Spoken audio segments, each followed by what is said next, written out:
Yeah, so welcome again, everyone. I hope you can hear me well. Welcome to the UN Global Compact Academy.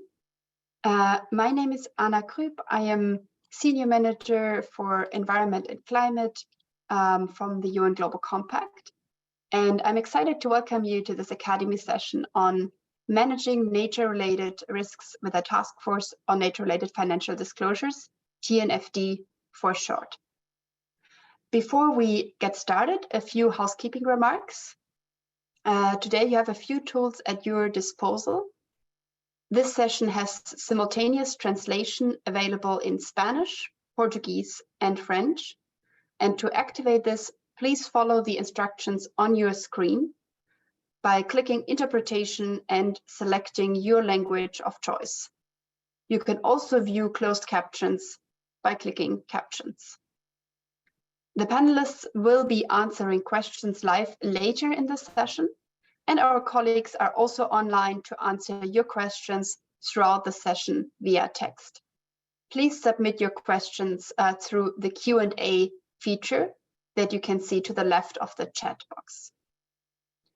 This session is being recorded, and we will share the recording and the slides with all registrants afterwards.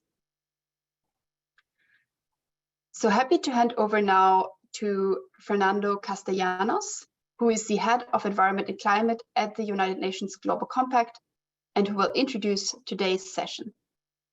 Fernando, over to you. Thank you, Anna. Welcome everyone to this Academy session on business action for nature and biodiversity. Today, you will learn more about how to manage nature-related risks and opportunities with TNFD, the Taskforce on Nature-Related Financial Disclosure. I am Fernando Castellanos, Head of Environment and Climate at the UN Global Compact. It is great to see so many of you attending the session today. At the UN Global Compact, we have increasingly heard from companies in the past years, especially with the momentum around the last biodiversity COP, about their interest in doing more on nature and biodiversity. Indeed, with nature loss ranking as one of the top 3 business risks worldwide, future-proofing your business, your company, by moving to nature-positive action and investments is as urgent as ever. This is why we have started a series of Academy sessions to give your business the tools it needs to start taking action on nature and biodiversity, with the first e-learning course on biodiversity done in partnership with UNEP's World Conservation and Monitoring Center, which is now accessible on demand on our Academy platform. And today, we will dive deeper into an essential framework, which will enable companies and financial institutions to integrate nature into decision-making, the market-led, science-based TNFD framework. We will hear first from Emily Mackenzie, TNFD's Technical Director, who will present the latest draft disclosure framework, why nature-related risk and opportunity management matter, and how companies can engage with TNFD. Then we will hear from a concrete example of a company taking action in this regard, with Céline Subran, Group Chief Sustainability Officer of AXA. We will then finish with a live Q&A session before closing our session today. So without further ado, I will hand over to Emily Mackenzie, Technical Director of TNFD, for a presentation. Thank you, Fernando, and thank you, everyone. It's a pleasure to be here and to see such a large and international group. So let me begin. I will set the scene a little bit of the big picture around which the TNFD framework is being developed. I'm sure many of you are familiar with the World Economic Forum's Global Risks Report. And for the last few years, as Fernando alluded to, environmental risks, not only climate change, but also natural resource crises and biodiversity loss, are emerging through the Global Risks Perception Survey as significant and material risks. When you look out 10 years, the top 6 risks are all environmental. So there's a perception that over the next decade, these are a core focus, and they're the risks for which we're seen to be least prepared. I think this reflects this recognition that the demands on nature, on ecosystems are growing. They're not yet valued. The value is not recognized in our global economy. And also that nature loss and climate change are intrinsically interlinked. So if we fail to deal with one, it will affect the other. And from a more positive perspective, success in dealing with climate change relies on addressing nature loss and vice versa. So with this big picture, this increasing recognition that society and business depend fundamentally on the services nature provides, there's also been a maturing and understanding that this is not just about agriculture or one or two sectors. The acceleration of nature loss globally is an increasing source of risk to businesses across many sectors, as well as providers of financial capital. And conversely, there are opportunities both for businesses and financial institutions to be managing these risks and achieving positive outcomes for nature. So you can see on the right-hand side, alongside the WEF findings, some findings from a review by PwC, part of the Nature Risk Rising report that was done also with the WEF, that shows that if you look at dependencies on nature, there are many sectors that are dependent. It's not only agriculture and food, there's also forestry, beverages, utilities, infrastructure and real estate, including construction, transport, and so on, chemicals, pharmaceuticals, mining, metals, oil and gas, and many more.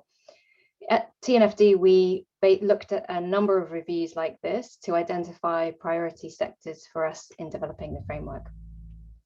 So in conclusion, in setting the scene, we see increasing recognition of the importance of nature-related risks, their connection to climate change and other social and economic risks, and the relevance across a variety of sectors. We move to the next slide, please. Just briefly, we're seeing this already emerging also in the media, and increasing recognition through that news coverage of nature-related risks, often in the connection to climate change, which is a driver of nature loss and can compound these risks with for examples of land use change that are shown here, where you might have a combination of increasing frequency of droughts or floods combined with deforestation, affecting key services that businesses depend on, like water supplies, pollination of crops, or regulation of a stable climate. So this is the kind of context in which the TNFD framework was developed, recognizing that nature is an asset, providing a variety of services to society and to business, that biodiversity, this diversity of ecosystems and species and genes, allows nature to be productive and resilient and able to adapt to shocks. And so we, by failing to engage with nature sustainably, we are producing risks, fueling risks and uncertainty for our businesses and our entire economies. That's the big picture to set the scene. Let me tell you now a little about the Taskforce for Nature-Related Financial Disclosures. If we can move to the next slide. In that context, the TNFD was established formally about 18 months ago, after an informal phase of setup for about a year. Its mission is to very focused deliverable, which is to develop a risk management and disclosure framework that organizations, both corporates and financial institutions, can use to report and manage nature-related risks and opportunities. And the ultimate aim of developing this framework and enabling it to be widely applied is supporting that shift we need in global finance away from the activities in the real economy that are harming nature and to those that are leading to nature thriving. So this is the mission. The task force is made up of 40 senior executives from corporates, financial institutions, and market intermediaries from around the world. They're led by our co-chairs, Elizabeth Rimarema, who many of you may know was previously the Executive Secretary for the Convention on Biological Diversity, and David Craig, who brings deep experience from the private sector and on data and metrics.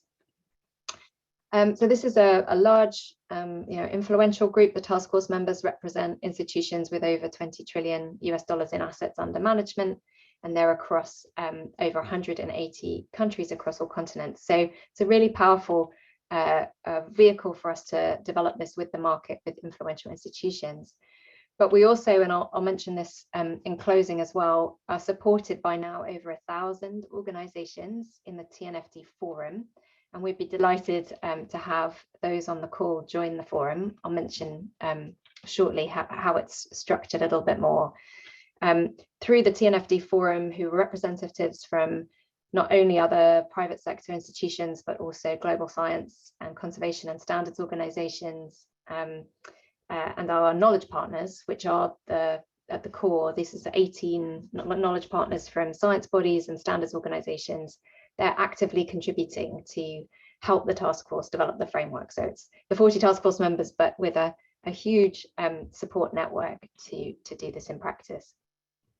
We're also supported by governments, particularly through the G20. The TNFD framework development is part of an initiative in the Sustainable Finance Working Group. The G20 has a Sustainable Finance Roadmap, so we present our findings and report that back to policymakers in the G20. And the G7 ministers have also urged market participants to help with the TNFD framework development, and including both market participants and governments and regulators. That's a flavour of who is involved and how we work: market-led, government-supported, and science-based. If you move to the next slide, I can show our timeline. So we're developing the TNFD framework through what we call an open innovation approach. It's borrowed from software development. It means that we've been developing the framework in this very open, collaborative way with the market. It's involved the release of 4 what we call beta versions. They're like prototype frameworks, drafts that we have enabled us to get feedback, and for organizations to pilot test, so we can learn through practical application. We have now completed, just a few weeks ago, we completed the 4th and final beta version, and we're now preparing to launch the first version, full version, in September this year, which will be the full recommendations and framework for the TNFD. We've published all of this through an online framework platform. You can see the link here on the bottom left corner. Welcome, you can provide feedback through interactive feedback forms and dig into the content both through your standard PDFs or through interactive ways that break down the information and tailor it to particular sectors, so that it's really meaningful for different organizations. The pilot testing in particular has been very important for us. We now have over 200 organizations pilot testing the framework to give the task force feedback, because it's one of the principles of the TNFD is to make sure that what we develop is practical to implement. You could go to the next slide, please. So these are just a few key statistics about how we work in and the momentum around this. We've been delighted to see so much interest in the framework as we've been developing it. It's been viewed now over 90,000 times. We can see the interest level increasing through the views of our framework on the website in almost 150 countries since we first released the first version back in March last year. We've received a huge amount of feedback, which is very valuable. We've got 750 pieces on the last release and about 1,000 on the previous releases. We're looking now to the 1st of June, which is, as you saw in the timeline, our deadline for further feedback before version 1. And we're expecting and hoping for a lot more valuable feedback to increase the usability and relevance as we go. We've also established a few other consultation mechanisms I'll mention briefly. We have 11 consultation groups in different countries and regions around the world where the market has had a lot of interest in discussing and consulting on TNFD. There, you can see which regions are covered in our website. And we also established something called the Data Catalyst, which now has 135 data providers as part of participating. We established the Data Catalyst to check and and really stress test what's available now with current data and tools and analytics, and where the areas of innovation are still needed, so that we can rapidly progress where there may be any data or analytics constraints or gaps. Just one of the things we observed right at the beginning of the work about a year and a half ago. And as I mentioned, the TNFD forum, but I'll come to that when I conclude about how you could get involved. This is this global consultative group of institutions that we really benefit from in developing the framework. So let me now dig in. So I give you a flavor of the framework itself, having given you this sort of scene of the big picture of increasing interest in nature-related risks from investors, regulators, market participants and policymakers, leading to the TNFD framework creation. So what is it? First thing I would say is the TNFD, I'm sure most of you are familiar with the TCFD, the equivalent Taskforce on Climate-Related Financial Disclosures. And just like the TCFD, we're building from the TCFD framework very, by design, very carefully, to enable organizations to rapidly progress from what they're already doing with the TCFD framework. And one thing I'd emphasize is we're developing a global framework, not a standard. We're working very closely with existing standards bodies as knowledge partners, and we draw from and feed into those relevant standard settings, but we are developing a global framework that consolidates existing tools, metrics, definitions to create one coherent global framework for nature-related risk management and disclosure. With that said, here on the slide, you can see the three core components of the TNFD framework. If you open the lid, what's inside? First of all, starting from the base at the center of the dartboard, there's a set of fundamental concepts and definitions for understanding nature. This has been important to the task force to create a common language system that enables us to understand nature-related issues, just as now we are doing for climate. And this should create a consistent set of definitions and concepts. Second, going right up to the top of the center, there's the TNFD's recommended disclosures for nature-related issues. And for those of you familiar with TCFD, this builds from the TCFD disclosures. This is recommendations of what corporates and financial institutions should be making transparent to investors in the wider market. But we went one step further than TCFD, based on feedback from many corporates indeed, feedback that nature is new to many organizations, it seems complicated, and if we only provided a set of recommended disclosures, it may still be difficult for organizations to get started. So we have also provided a risk and opportunity assessment approach. We call this the LEAP approach, and it provides guidance for how to assess nature-related issues and incorporate them into strategy and risk management processes to inform a range of decisions, both corporate decisions, capital allocation, and it may not lead always to disclosure. So those are the three core components of the framework, and around them is a range of technical guidance on technical aspects of the framework, things that may require a little more support and guidance, data, metrics, targets, scenario analysis, and then additional guidance for specific sectors, but also because nature is different for different types of ecosystem, we also have guidance for particular types of ecosystem, which are called biomes. So if we could move to the next slide, this shows you a flavor of what each of the two of those components looks like. I'll show you these on a bigger slide later, so please don't try to read the detail. I know it's very small. This just brings to life at the center what the LEAP approach is. It's a four-phase approach, which works its way through understanding where particular assets and activities are located and where they may overlap with high-risk ecosystems, evaluating impacts and dependencies, assessing risks and opportunities, and then preparing to respond and report. A set of recommended disclosures, which, as I said, are built along the same four-pillar structure as TCFD to enable easy uptake by those who are already using that framework. So along strategy, governance, risk management and metrics and targets. And then a set of additional guidance, which looks at these particular technical topics and from the perspective of different sectors and biomes. Go to the next slide, please.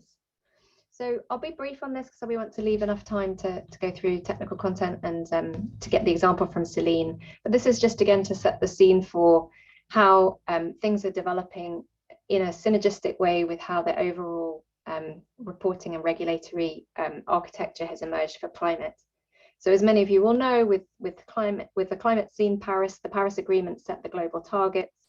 The TCFD framework combined with the SBTI for target setting has then cascaded into corporate reporting standards like GRI and those being developed by ISSB, which then market regulators are drawing on for specific regulations.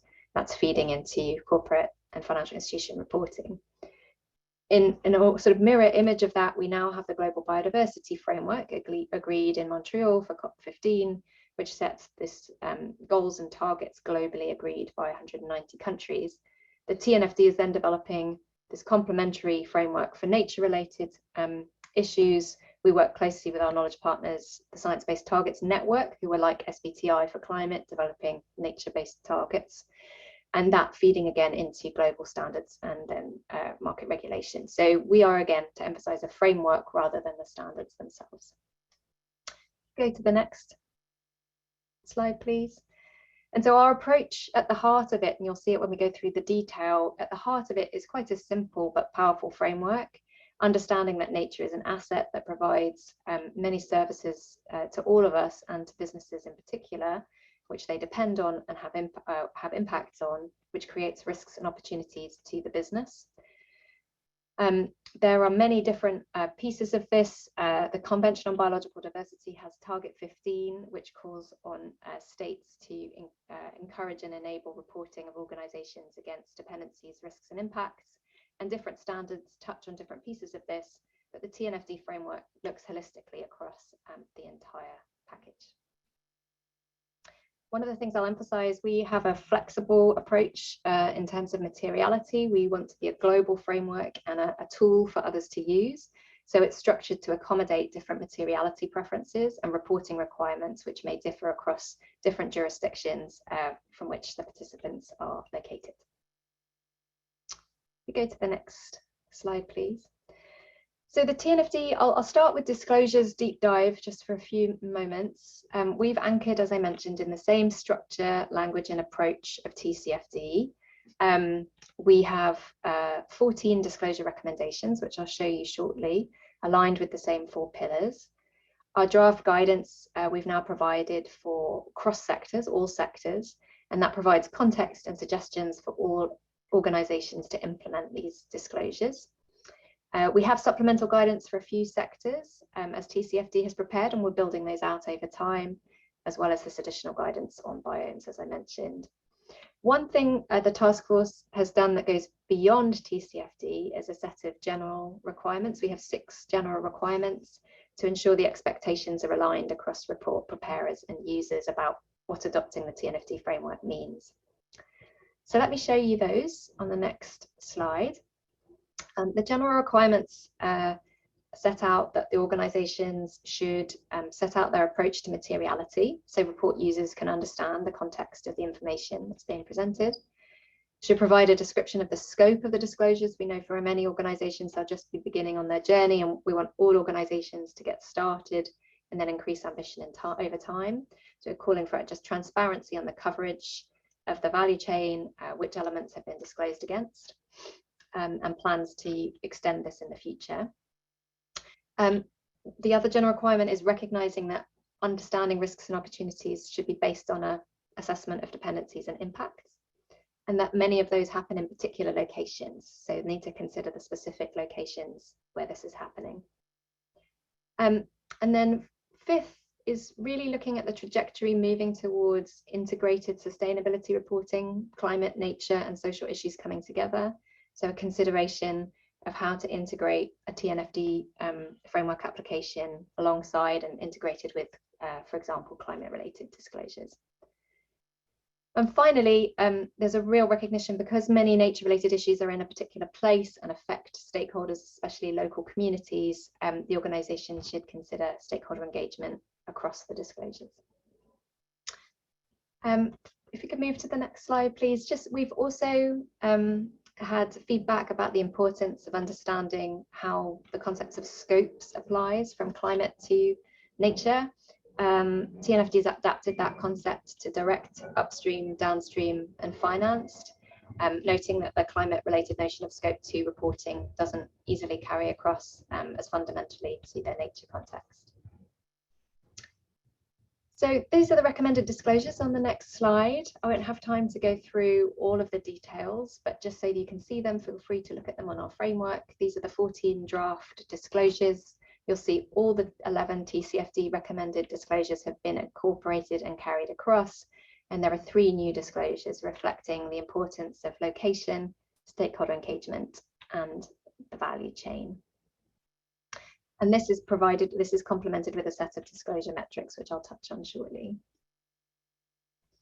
You can move to the next slide, please. This just briefly gives you a flavour of the LEAP approach. So we've gone from a deep dive on the disclosure recommendations.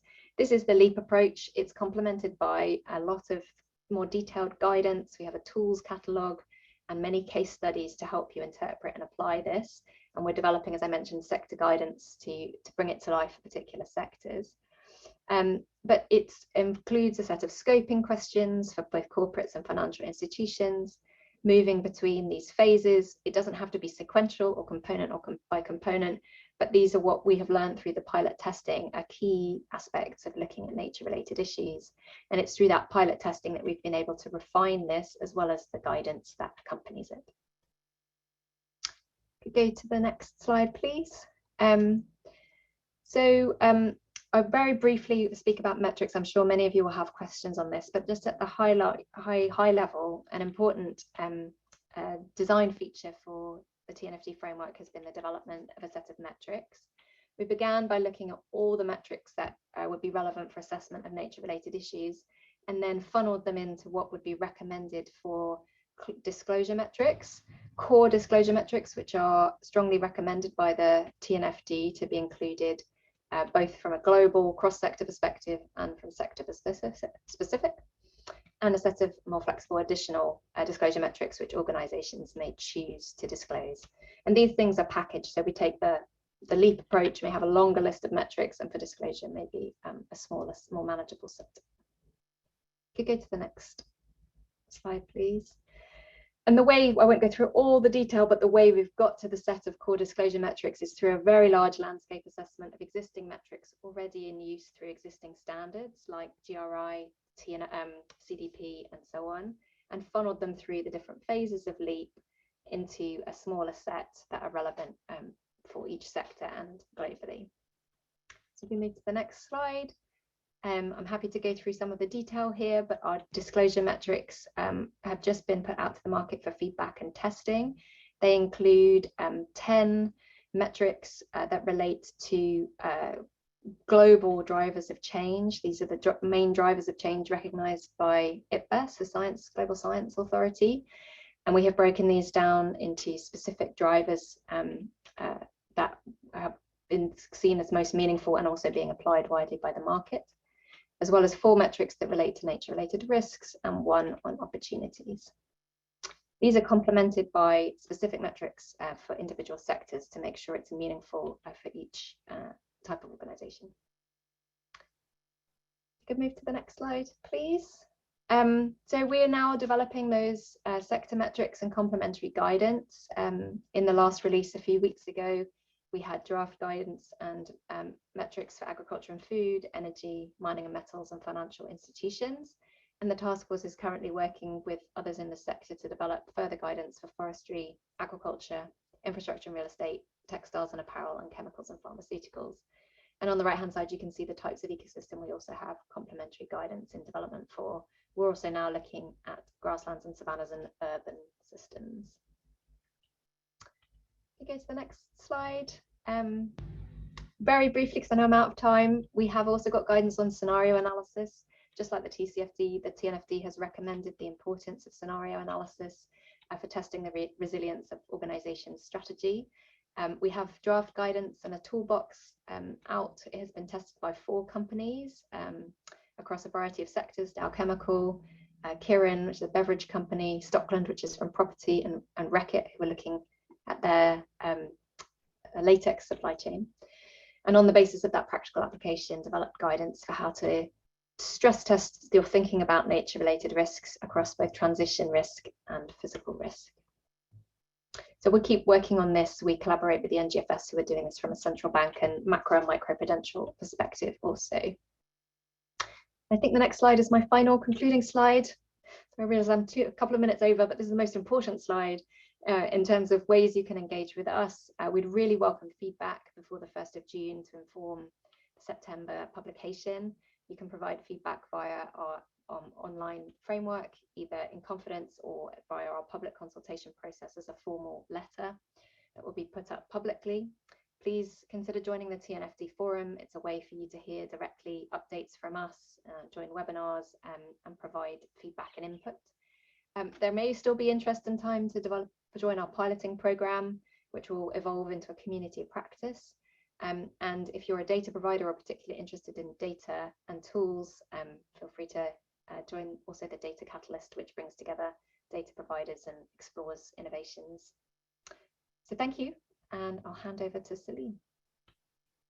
Thank you so much, Emily, for your presentation. I think we now have a really much better understanding of TNFD and what your latest framework entails. Thanks also everyone for submitting questions. We will be able to answer some of them in writing and also have reserved a segment at the end of the session to respond to some questions live. And so for now, let me give the floor to Céline Soubran, Group Chief Sustainability Officer at AXA, to hear about a concrete company example. So Céline, over to you. Thanks a lot. And just something to mention, I'm not anymore Group Chief Sustainability Officer at AXA. I'm ESG Development Director at AXA IM. My roles had changed at AXA 8 months ago now. So just to mention that, it was my previous role when we started the adventure of the TNFD. But since then, my role has changed as AXA, but I remain, I stay in the TNFD. And it's all the more interesting that and we are a member of the working group dedicated on metrics, because we have this double look on the work developed with the TNFD, because I look at the work we developed together as a mother company when I was Group Chief Sustainability Officer at AXA, when we disclose the data as a company on our impact, risk, and interdependencies with biodiversity. And we have a look also as an investor, and that's the place where I am now, as an investor, as an asset manager, how we look at the disclosure from a company to engage more our investment, yes, to give a response to the biodiversity challenges.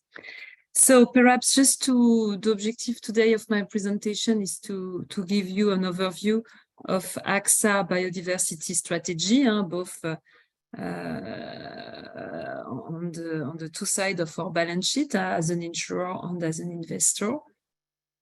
Perhaps to start to explain that our biodiversity strategy at AXA is a natural extension of our climate strategy. We start to engage on this very topic in 2018-19 as an extension of our climate strategy, because for us there is a strong, considering our materiality analysis at AXA, there is a strong nexus between biodiversity and climate change.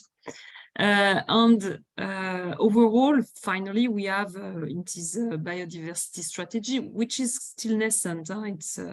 We are conscious that we are at the beginning of the story. We are less mature than on the climate change. We have 4 main levels. First of all, we invest in natural capital. So we have a 1.5 billion investment in forest management, including in emerging country, in reforestation project in emerging country. It's interesting to mention that it allows us to capture 25 megatons of CO2 thanks to this direct investment in natural capital. And we have forest in France, Ireland, Finland, Australia. And just to mention also that we promote a program to manage this forest regarding climate resilience and biodiversity challenges. Notably in France, we have a direct threat on our forest due to the climate change. Some forests are destroyed by climate change, and we rebuilt this forest to be more resilient and to promote more biodiversity. We have also a platform called Climate Seed, which brings together companies looking for carbon credit and carbon offsetting projects. So that's also what we develop in this direct investment in natural capital. So that's the first level.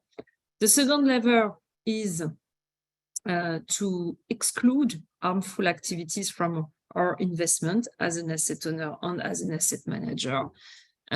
So we have, it was in just before the COP26, we decided to develop a policy to protect forest and ecosystem.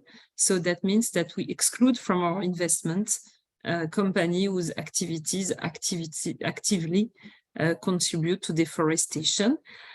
Today it's mainly based on controversy, and that's a good illustration that we need more data, more metrics to take into account better all impact, interdependency, and risk related to biodiversity, and notably in deforestation. But well, it's better than nothing to work on the basis of controversy at this stage. So that means that we cross sensitive sectors such as palm oil, soil, intensive livestock farming and timber production, and we cross with sensitive areas and controversy. And when we consider that the risk is too high, we divest from this company. And it also includes an approach on our insurance activity. It's also the case for the insurance coverage. We don't provide any more insurance coverage for those kind of company which put a direct threat on deforestation. The third level is how we engage with company. So as an asset owner and as an asset manager, we can make our voice heard through active shareholder engagement.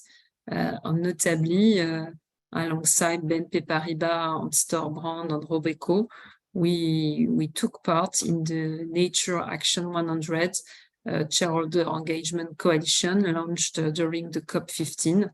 And the objective for us is to target 100 companies which high biodiversity challenges, and to have a targeted engagement with them.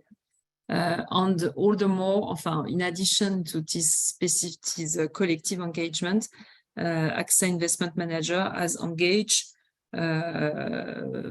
with a lot of companies last year.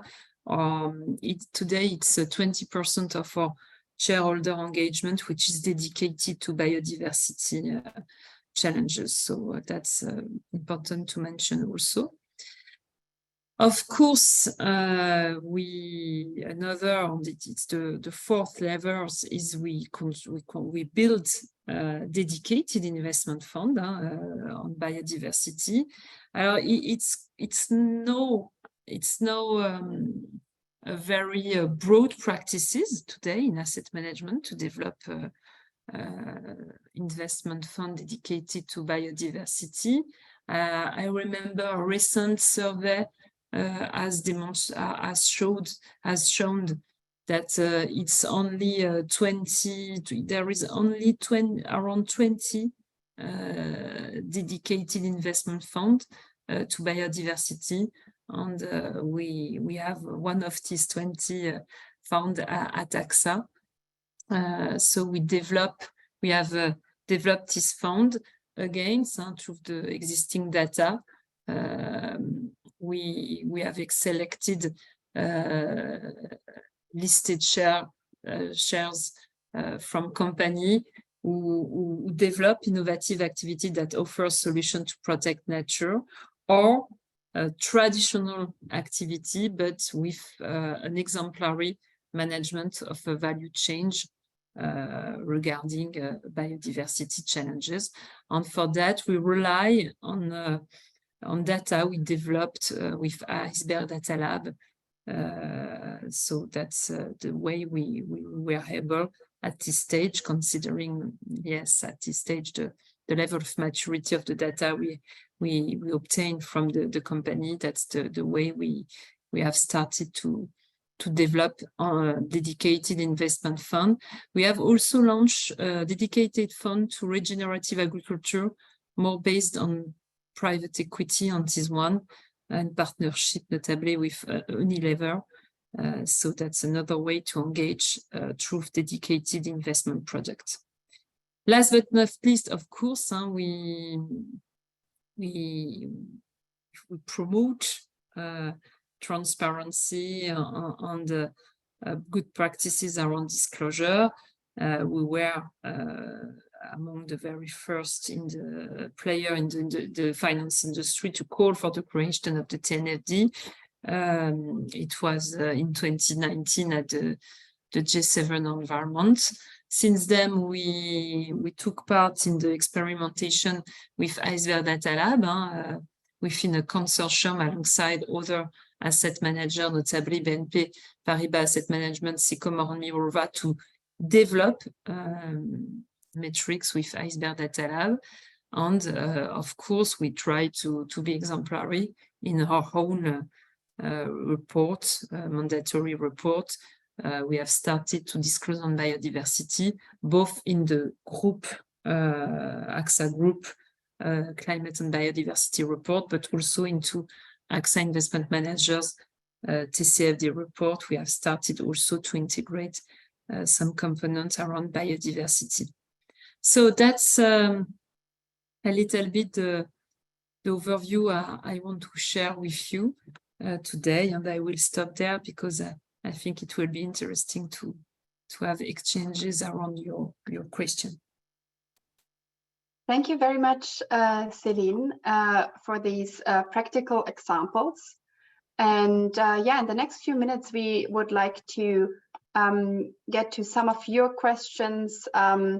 Thanks a lot to Emily, who has already responded to some of them in the Q&A box. So just for everyone's merit, I'm happy to reiterate a few points. There is supplemental guidance specific for the finance sector. You can find the link in the Q&A box that Emily provided. She also provided a list of sectors that are covered by the TNFD framework.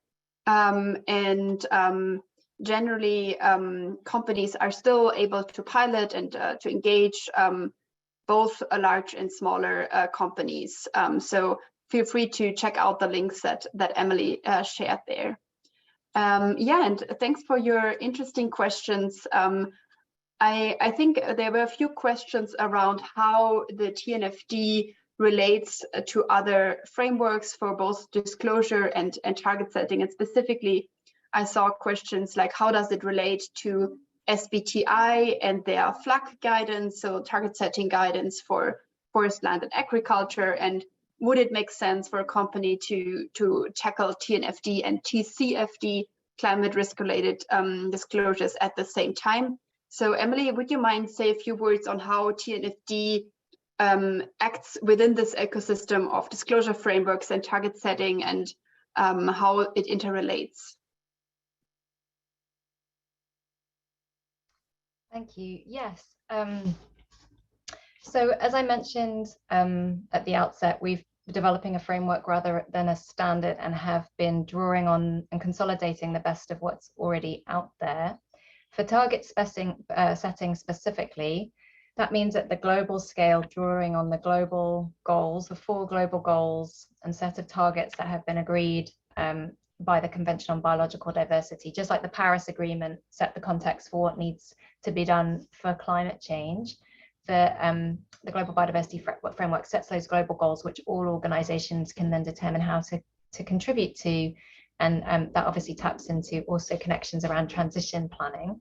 More bottom up, we have been learning from and building from the SBTI flag guidance, as well as the emerging methods that are developed by the Science Based Targets Network. They've started by looking at freshwater targets. They've just released, will be releasing draft guidance on land, and then moving to biodiversity and oceans. So this is the sort of consolidation that we bring together of the best of what's out there. But like TCFD, we also have provided broader guidance around target setting, the principles, so that organizations can get started.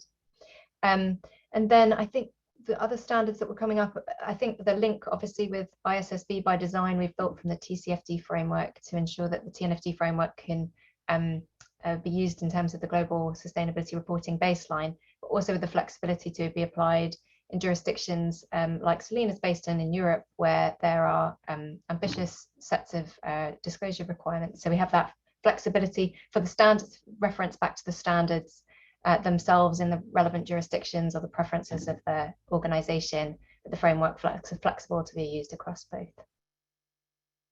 Thank you very much, Emily. And we got another interesting question in terms of government action. So if you have had any approaches or indications from national governments stating an interest to adopt the TNFD for mandatory reporting purposes. Of course, it's a voluntary framework, but are there conversations starting, and what is the reaction from policymakers? Yes. We have, and from the very outset, had a lot of interest from governments and regulators. Indeed, the TNFD forum includes a number of governments and regulators who have been contributing and learning from the Taskforce's work from the outset. I personally see this interest now growing as the TNFD framework becomes complete with version 1. That obviously becomes a turning point then for regulators to see the uptake and the interest. For example, just last week, I was at the annual conference of the Network for Greening the Financial System. That's a network of central banks and supervisors. They have a nature task force already established and looking at scenarios and a framework aligned with TNFDs.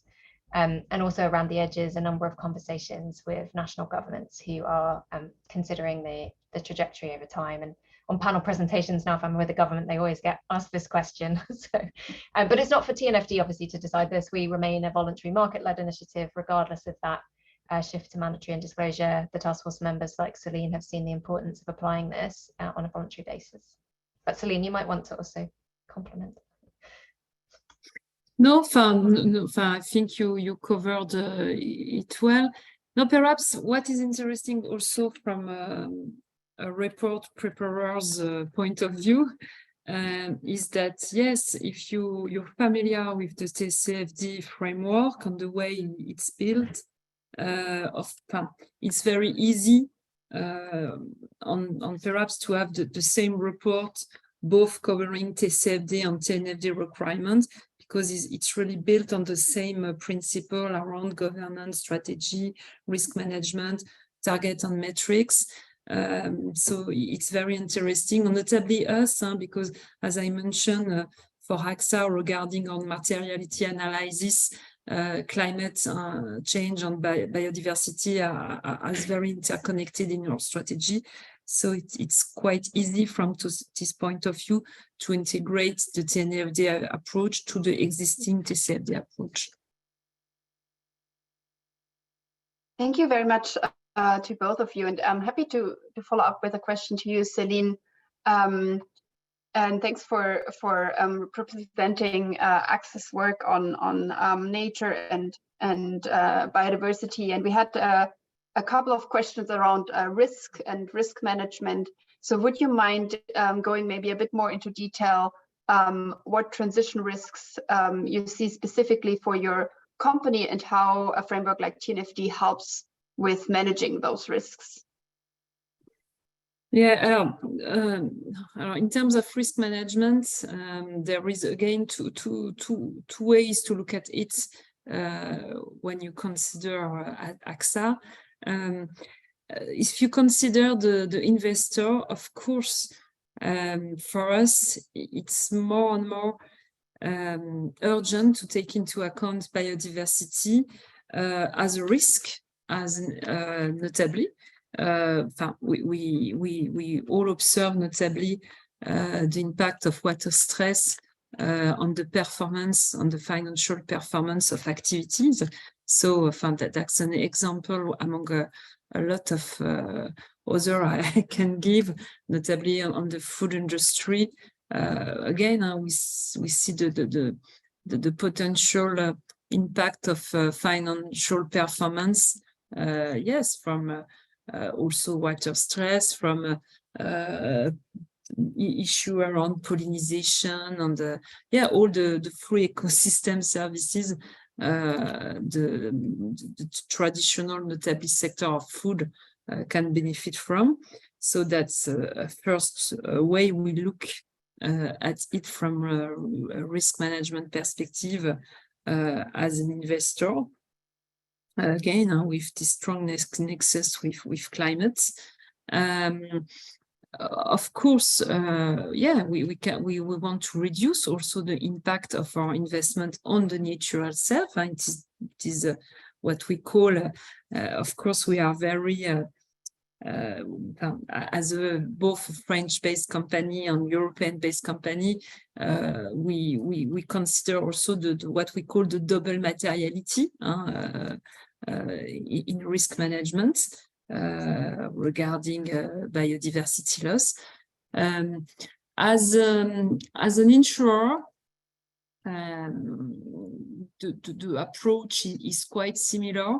What is interesting as an insurer, it's also to look at the benefits we can, it's benefit, but it's also a way to reduce risk, notably regarding natural disaster. There is a lot protection we can maintain regarding natural disaster if we maintain biodiversity. A simple example is notably regarding floods. The artificialization of the soil increase the damages caused by the flood. So that's an example among us, among a lot of other I can give. Thank you very much, Céline. And I saw a couple of questions to go back to Emily around the European Corporate Sustainability Reporting Directive, ESRS, as well as the CSRD European law that requires companies to issue annual sustainability reports.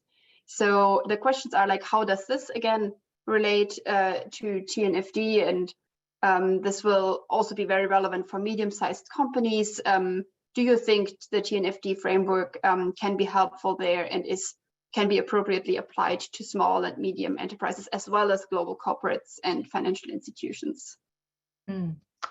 Yeah, on the link with the European Sustainability Reporting Standards, we have a close working relationship with EFRAG, who have been developing those standards and sharing as we've developed our framework, and they've been developing the standards. So you'll see reference to the LEAP approach and quite a lot of overlap in terms of the metrics. We're now doing a concerted analysis to compare our proposed disclosure metrics with those in the European Sustainability Reporting Standards.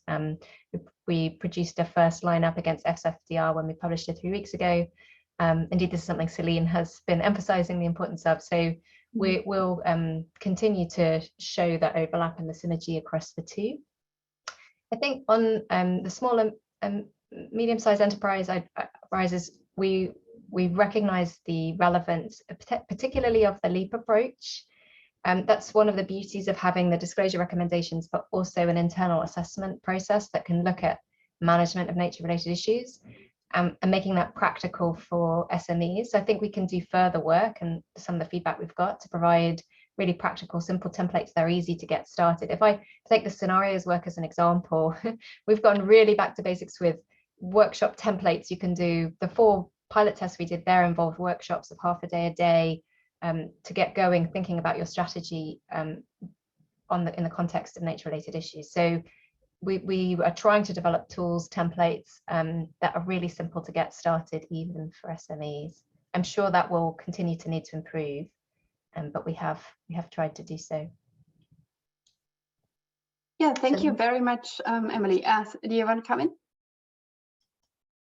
Yeah, I was just and I think we are slowly approaching the end of our time today.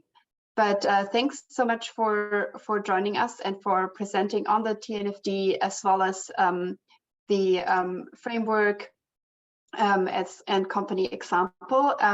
Just as a reminder to everyone who joined us today, the recording and the slides of this session will be shared with all of you and will also be available on demand for anyone who might not have been able to join today. We very much encourage you to review the slides. We will be able to share the details with you, and also encourage you to provide feedback to the current TNFD framework, and as Emily pointed out, to join the pilots that are open to you. So thanks everyone for attending. We are thrilled to see that many of you are eager to take action on nature and biodiversity and learn more about the TNFD. And we also very much from the UN Global Compact side encourage you to take our introductory e-learning course on biodiversity, which is also available on demand, along with many other climate-related learnings. So stay tuned in the next few months for more content on nature and biodiversity. Thanks again for attending. Thanks to our speakers, and have a great rest of your day.